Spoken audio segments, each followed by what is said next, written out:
Shape में। तो एक काम करते हैं, इसमें हम गए props is not retrievable, 9 number ये props is not retrievable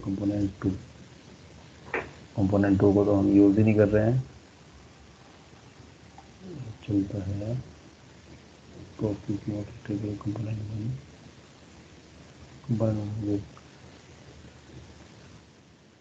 1 ये हमारा props क्या ले रहा है, कंपोनेंट 1 props इंक्रीमेंट काउंट और increment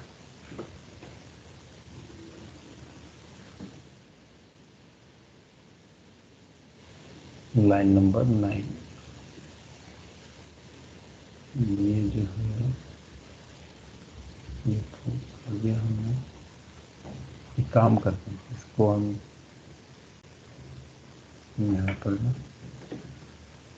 cost of increment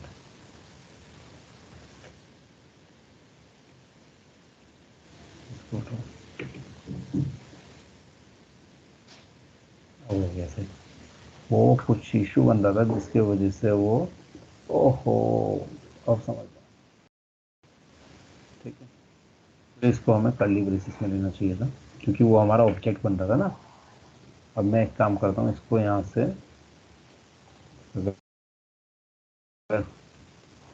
props नहीं भी लूँगा, ये हमने किया, हाँ देखो हो गया ना क्लियर। ये एक्चुअली क्या था कि कंपोनेंट 2 और ये हम कर लें, ये हमारा क्या बन रहा है ऑब्जेक्ट, और ऑब्जेक्ट बन के ये हमारा कंपाइल हो गया। अब इसको कंपोनेंट 2 को भी, ये अभिषेक चला गया ना यहाँ से, अभी ऑफलाइन हो गया, आ गया अभिषेक, ठीक है। कोई इशू रिजोल्व हो गया। बेसिकली हम क्या कर रहे थे, हम तरीका तो हम वो सही कर रहे थे, इसलिए मैंने इसको हटा भी दिया था यहाँ से और कमेंट करके दोबारा प्रॉप्स डॉट करके कर रहे थे, क्योंकि हमारा प्रॉप्स के अंदर दोनों वैल्यू आ रही थी, काउंट भी आ रहा था और इंक्रीमेंट भी आ रहा था। तो हमने या तो इसको हम प्रॉप्स डॉट इंक्रीमेंट और प्रॉप्स डॉट काउंट कर सकते थे। तो हमने क्या किया, स्ट्रक्चरिंग के बजाय डी स्ट्रक्चरिंग किया, मतलब हमारा प्रॉप्स क्या बन के आ रहा है, एक minute,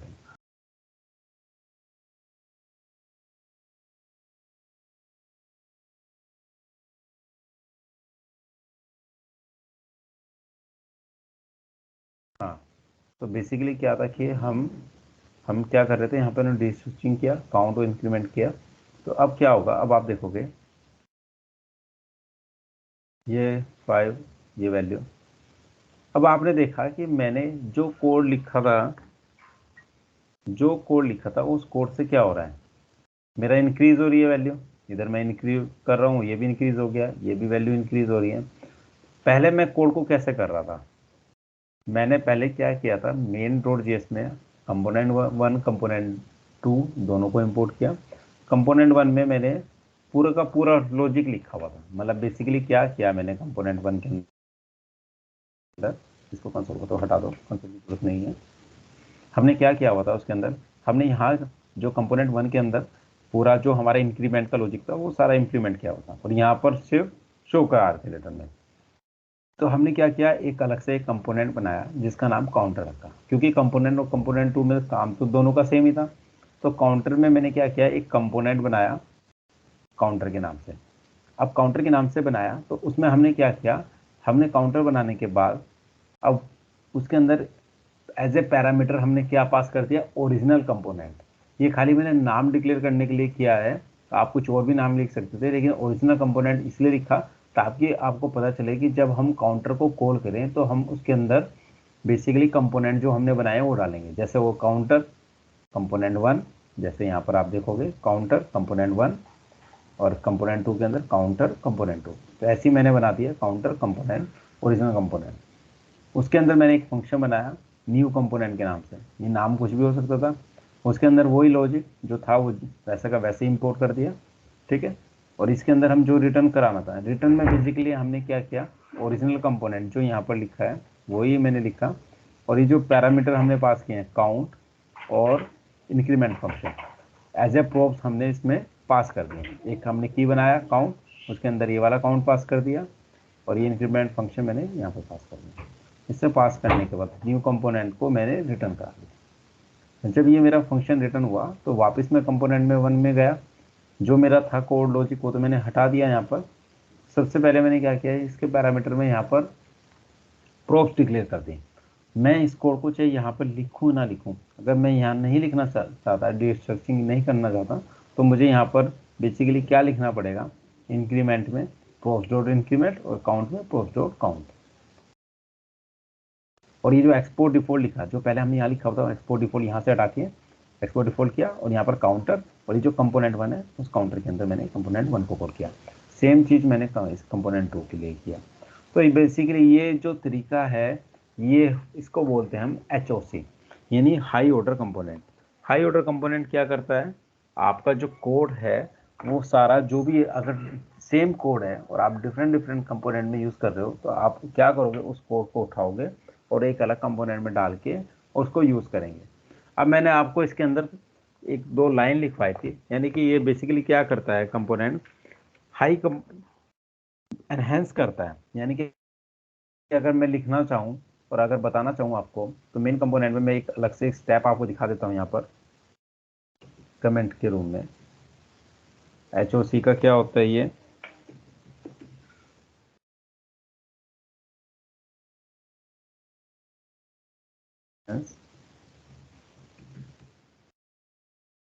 equal to high order component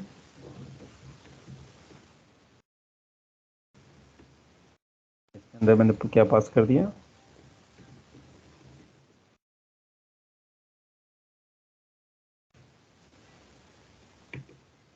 देखो ये क्या हो रहा है कि हाई ऑर्डर कंपोनेंट कैसे हो रहा है, मतलब एक तरह का मैंने बोला था कि हाई ऑर्डर कंपोनेंट क्या करता है।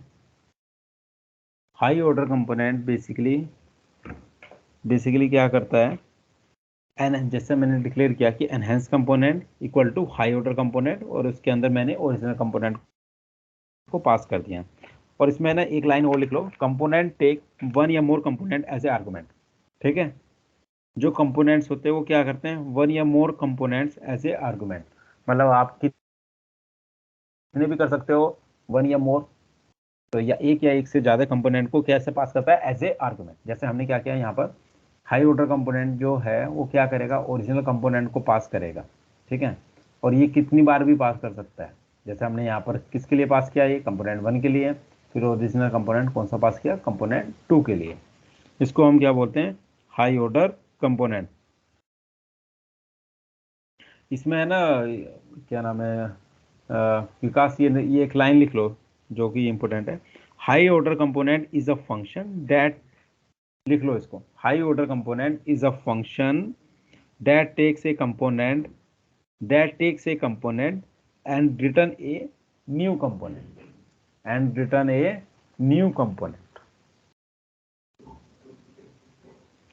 High order component is a function that takes a component and return a new component.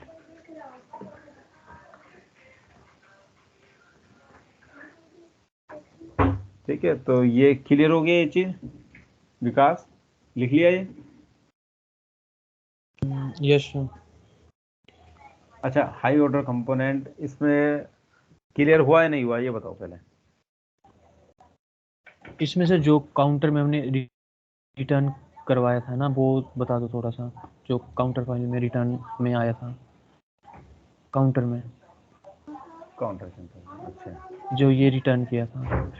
हाँ ये बेसिकली रिटर्न। मैं एक काम करता हूँ, इसको भी मैं ना काउंट, या अगर चाहो तो काउंट ना रखो, इसको हम नम ही कर देते हैं, ताकि है ना पता चल जाए कि अब हमने उसका कॉपी किया था ना।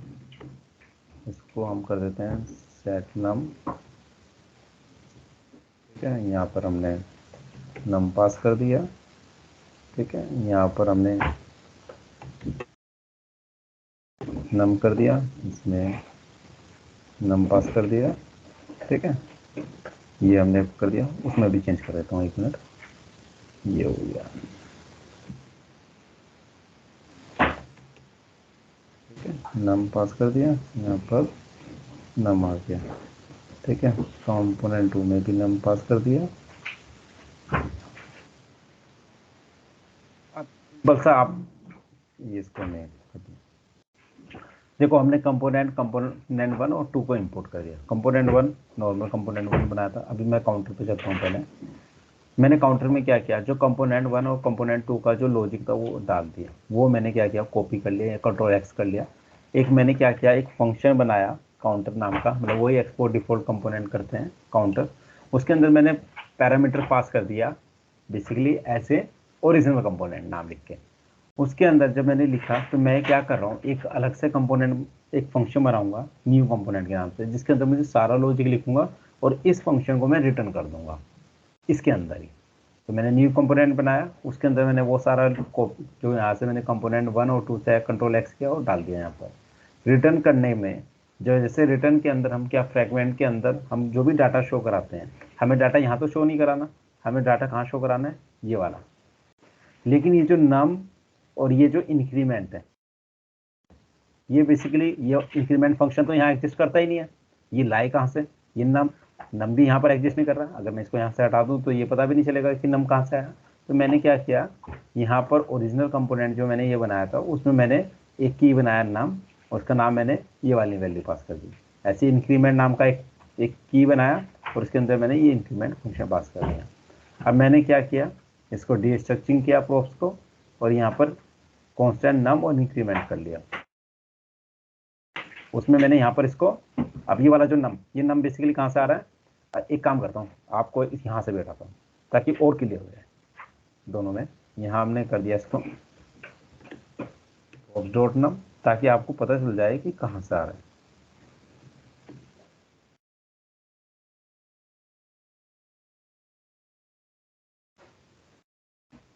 मैं कंपोनेंट 2 में भी करता हूँ, इसको मैं हटा ही देता हूँ।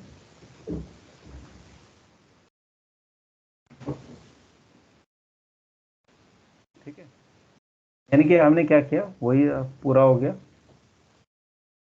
अब काउंटर में मैंने क्या किया, यहाँ पर नम और इस कर दिया था। ओरिजिनल कंपोनेंट में मैंने नम के अंदर ये नम पास कर दिया और इंक्रीमेंट, ये जो रेड कलर का आपको दिख रहा है, ये कुछ भी आप डिक्लेयर कर सकते थे।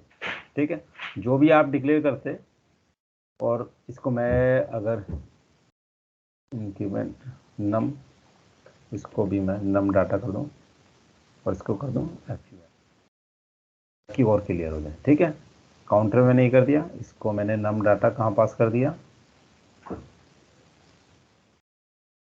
और इसको क्या कर दिया मैंने,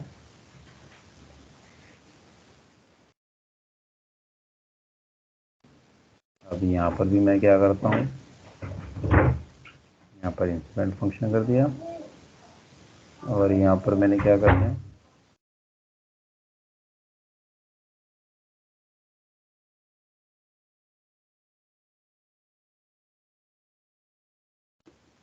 ठीक है। देखो अब आपको थोड़ा और क्लियर हो जाएगा। मैंने बेसिकली क्या किया, न्यू कंपोनेंट के अंदर ये लॉजिक इंप्लीमेंट कर दिया। मैंने क्या किया, रिटर्न जो ओरिजिनल कंपोनेंट था वही किया। यहाँ पर मैंने एक की बनाया नम डाटा और एक बना दिया इंक्रीमेंट फंक्शन। उसके अंदर मैंने ये नंबर और पास कर दिया और फंक्शन के अंदर मैंने क्या कर दिया, ये वाला फंक्शन पास कर दिया। ये चीज़ क्लियर हो गई विकास? विकास जी सर, हाँ अब सर क्लियर है। क्लियर हो गया? हाँ अब हाँ हमने हाँ। क्या किया, उसको है ना नम वो बेसिकली सेम नेम से थोड़ा कंफ्यूजन हो रहा था, तो अब ये बेसिकली हमने पास कर दिया। ये काउंटर बनाया हमने। अब हमने कंपोनेंट 1 के अंदर वो ये वाला कोड हटा दिया क्योंकि ये डिस्ट्रक्चरिंग होता है, ये थोड़ा स्टैंडर्ड हो गया, हम इसको नहीं यूज़ कर रहे। हमने क्या किया, प्रोप्स जो हमने बनाया था उस प्रोप्स को प्रोप्स डॉट नम डाटा कर दिया और फंक्शन में props dot increment function, same चीज़ हमने यहाँ पर की और इसके बेस पर हमने डाटा को कॉल कर लिया। क्लियर? Clear sir, clear. अब हम क्या कर रहे हैं, इंक्रीमेंट, अब इंक्रीमेंट करके यहाँ पर ओवर पे यानी कि हमने क्या किया, ये काउंटर फंक्शन बना के ये लॉजिक यहाँ इंप्लीमेंट कर दिया और इसको हमने कंपोनेंट 1 और कंपोनेंट 2 में पास कर दिया। एक दो बार आप प्रैक्टिस करेंगे तो आपको पता चल जाएगा कि कैसे हम इसको यूज कर रहे हैं। ठीक है? ठीक है सर। ठीक है, तो आज के लिए इतना ही करते हैं, नहीं तो फिर एकदम बहुत ज़्यादा होच-पोच हो जाएगा। ठीक है, ओके सर, ओके सर। चलो ओके फिर, okay bye sir. Okay bye bye.